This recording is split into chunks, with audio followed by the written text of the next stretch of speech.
সুপ্রিয় দর্শক মণ্ডলী, আমন্ত্রণ জানাচ্ছি আজকের সংবাদপত্র দেখার জন্য। দর্শক মণ্ডলী, আমাদের সঙ্গে রয়েছেন অর্থনীতিবিদ ডক্টর ফাহমিদা খাতুন। ফাহমিদা আপা, আপনাকে স্বাগত স্টুডিওতে।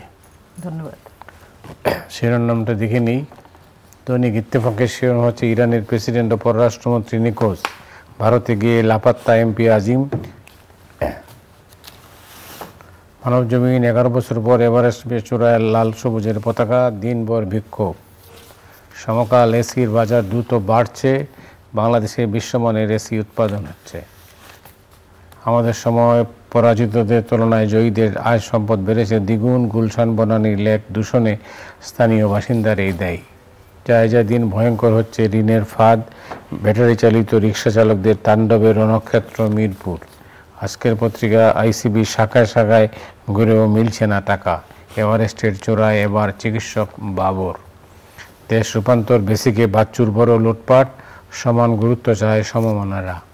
কালবেলা সার নিয়ে অনিশ্চয়তা, বিপদে বিসিআইসি, ইজিসিবিতে চেয়ারম্যান এমডির স্বেচ্ছাচারী নিয়োগ।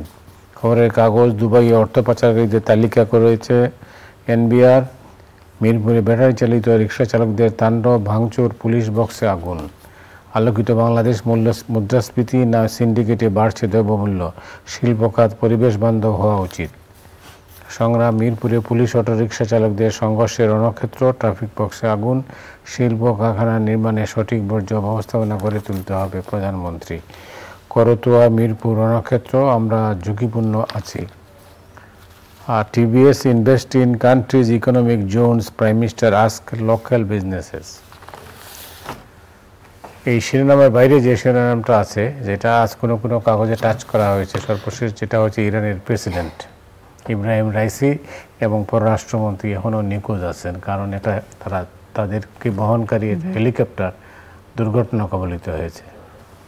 জি, একটু আগে এটা সর্বশেষ খবর। আসলে এখনো তো তাদের সন্ধান পাওয়া যাচ্ছে না, হেলিকপ্টারের সন্ধান পাওয়া যাচ্ছে না, কারণ আবহাওয়া তো খুব খারাপ আর কি, দুঃখজনক। তো অনেক বিশ্ব নেতারা দেখলাম যে তারা তাদের শোক প্রকাশ করেছেন এবং তারা যাতে নিরাপদে থাকেন সেটার আকাঙ্ক্ষা ব্যক্ত করেছেন। এবার আমরা আসি আমাদের দেশের অর্থনীতি নিয়ে। কি অবস্থায় আছি আমরা? আসলে আমরা কেমন আছি এটা তো আসলে প্রতিদিনই এটা খবরের শিরোনাম হচ্ছে, আলোচনার শিরোনাম হচ্ছে, সেটা দেখেই তো বোঝা যাচ্ছে যে আমরা কেমন আছি। যে খুব ভালো হলেও খবর হয়, আবার খুব খারাপ হলেও হয়। যদি মোটামুটি চালিয়ে যাই আমরা, তাহলে ওই রকম ওটা দৃষ্টি আকর্ষণ হয় না।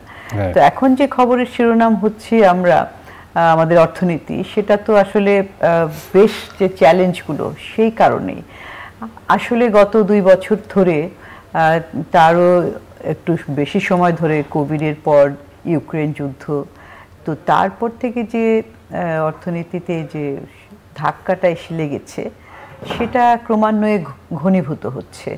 2 বছর থেকে আমরা দেখছি যে আসলে অর্থনীতির যে মূল সূচকগুলো, সেই সূচকগুলো নিম্নমুখী হচ্ছে। আমাদের আসলে অর্থনীতির আপনি খুব বেশি 5 দশকও ধরতে হবে না, 10-20 বছর ধরলেও আপনি দেখতে পাবেন যে আসলে আমাদের অর্থনীতিতে এক ধরনের সামষ্টিক অর্থনৈতিক স্থিতিশীলতা ছিল। সেটা কিভাবে ছিল? যে অর্থনৈতিক প্রবৃদ্ধি হচ্ছিল, মূল্যস্ফীতির চাপ নিম্ন, আমাদের রপ্তানি আয় বাড়ছিল, রেমিটেন্স বাড়ছিল, বৈদেশিক খাতটা শক্তিশালী অবস্থানে যাচ্ছিল। তো ওইরকম অবস্থায় বেশ একটা স্থিতিশীলতা ছিল।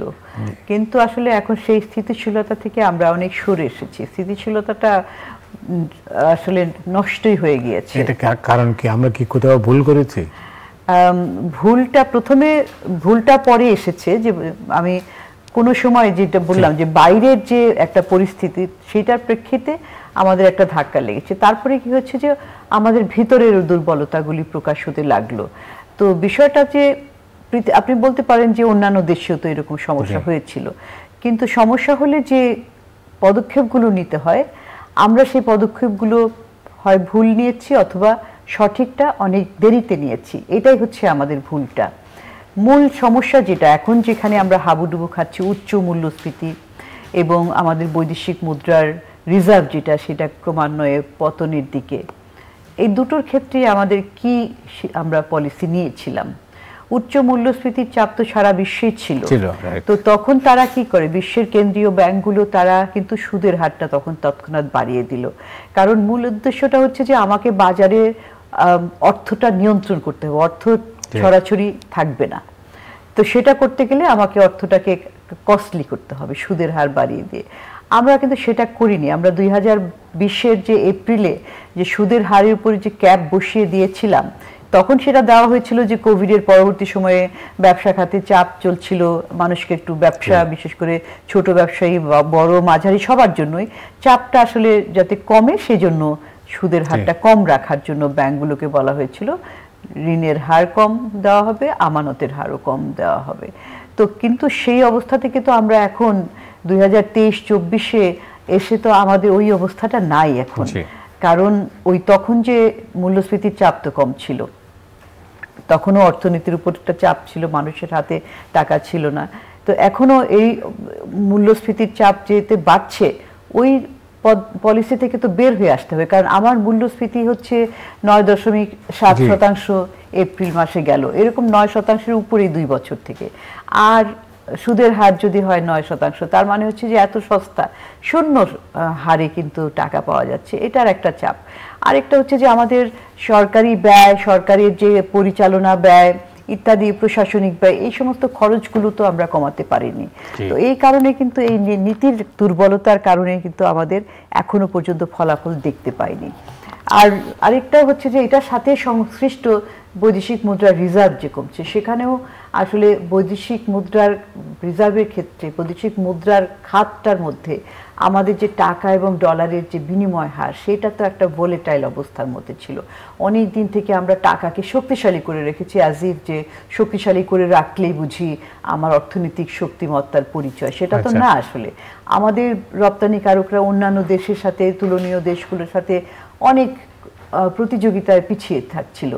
ভারত, চায়না, থাইল্যান্ড, তারপরে আপনার টার্কি, এই সমস্ত সবই, ভিয়েতনাম, সবাই কিন্তু তারা ডিভ্যালুয়েশন করছিল, আমরা সেটা করিনি, টাকাকে ধরে। তারপরে কমাতে হলো আস্তে আস্তে, কারণ এত তো আপনার ক্ষতি করে ব্যবসা চালানো, বিশেষ করে রপ্তানি করা যায় না।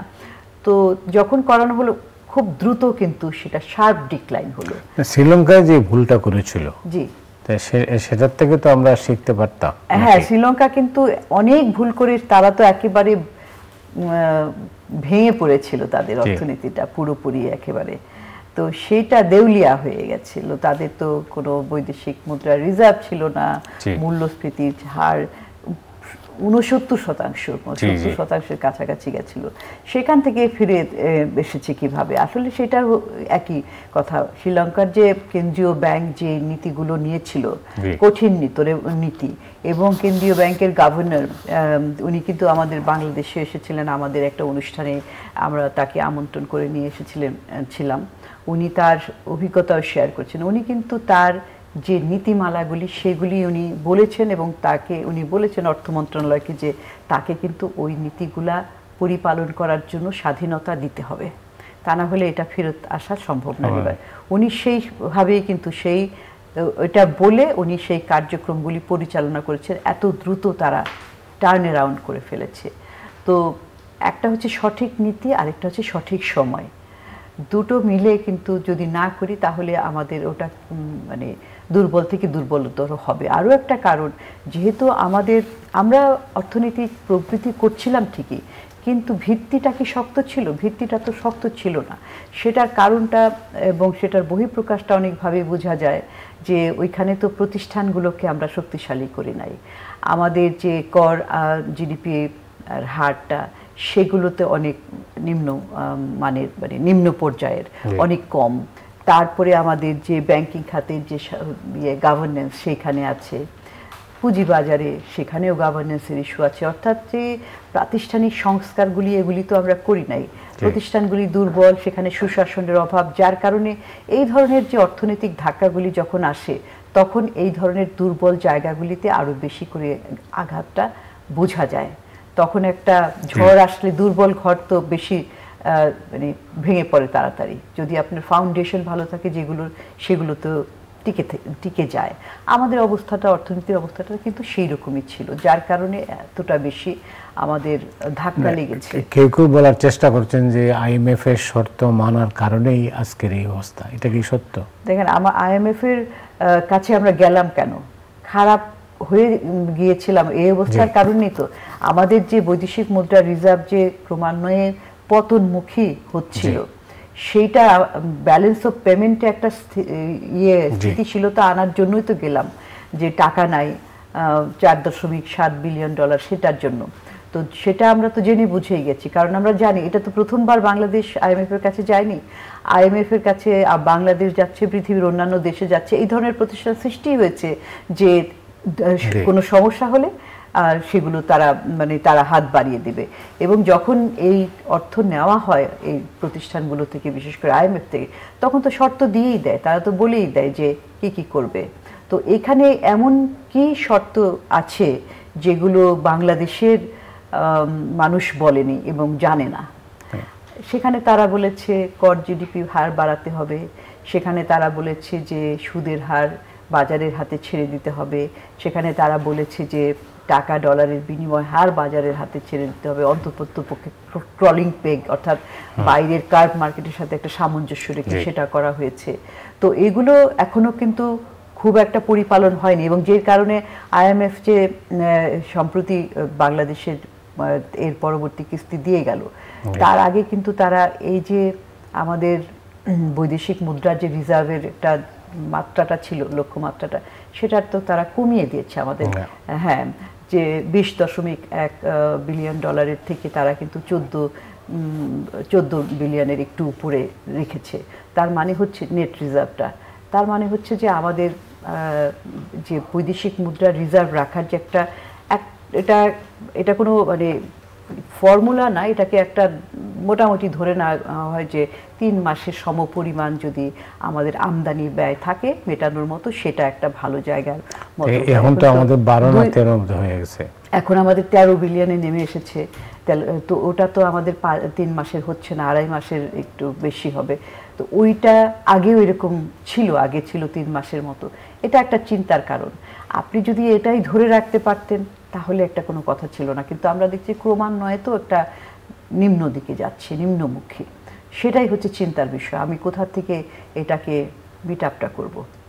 আবার আমার ফাইন্যান্সিয়াল অ্যাকাউন্ট যেখান থেকে আমি পেমেন্ট করব ইত্যাদি, সেখানেও প্রচণ্ড রকমের ঘাটতি। সেখানে আমাদের বৈদেশিক বিনিয়োগ নাই, দেশের ভিতরের বিনিয়োগ নাই, পোর্টফোলিও ইনভেস্টমেন্ট কিংবা যে ব্যক্তিগত বাইরে থেকে শর্ট টার্ম লোন আনে সেটাও নাই। আমাদের যে সেখানে বৈদেশিক সাহায্য তো আমরা অতটা নিইও না এখন, সেটাও কম। সব মিলিয়ে তো আমাদের হাতে অর্থটা নাই। তো এই অবস্থার মধ্যে যখন আছি, তখন কিন্তু আমাদের সামনে একটা বাজেট আসছে, আর কিছুদিনের মধ্যেই তো বাজেট প্রকাশিত হবে, উপস্থাপন করা হবে মহান জাতীয় সংসদে। তো সেইখানে আপনার বাজেটের আকারটা কি হবে, কিংবা বাজেটের আকারের চাইতেও সবচেয়ে গুরুত্বপূর্ণ হচ্ছে যে আমি কোথায় কোথায় খরচ করব, কোথায় কোথায় প্রাধিকার দিব।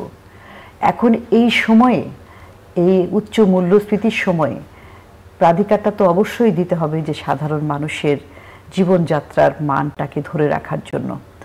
যারা দারিদ্র্যসীমার একটু উপরে ছিল তারা কিন্তু প্রচণ্ডভাবে যে মূল্যস্ফীতির চাপটা অনুভব করছে। এমনকি আপনার স্বল্প আয়ের, মধ্যম আয়ের লোকেরাও, অনেকে তা আমরা বুঝতে পারি না, কিন্তু তাদের জীবনযাত্রার মধ্যে ব্যয়ের কাটছাট হয়েছে নানানভাবে।